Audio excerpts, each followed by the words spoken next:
Alam nyo ba guys, na hindi habang buhay ay kaya natin magtrabaho? Yes, dadating sa buhay na hindi na natin kaya magtrabaho physically. Kaya we need to plan for that time. At ito ang mga bagay na pwede natin gawin habang malakas pa tayo physically. Number 1, develop your skills to earn income. So habang bata pa tayo guys, meron pa tayong kakayanan na hubugin ang ating sarili, ang ating isipan at mag-develop ng mga necessary skills na required para kumita tayo ng income. So guys, piliin nyo yung mga bagay na gusto nyong gawin, yung talagang nasa puso nyo na pag ginagawa nyo siya ay gustong-gusto nyo siya at hindi kayo napapagod na gawin yon. At syempre guys, i-check nyo din kung dyan ba sa mga bagay na gusto mong gawin ay may opportunity to earn.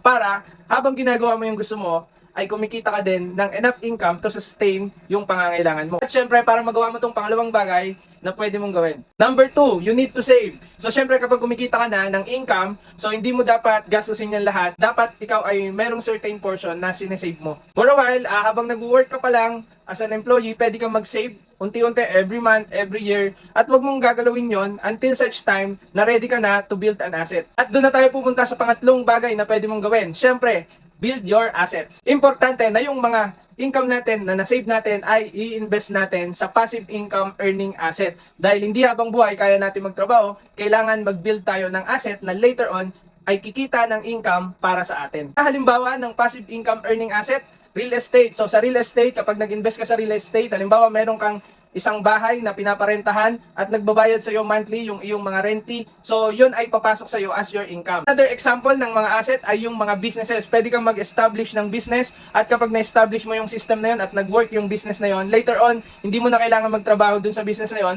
at yung business na yun ay kikita ng income para sa iyo. Follow us for more videos.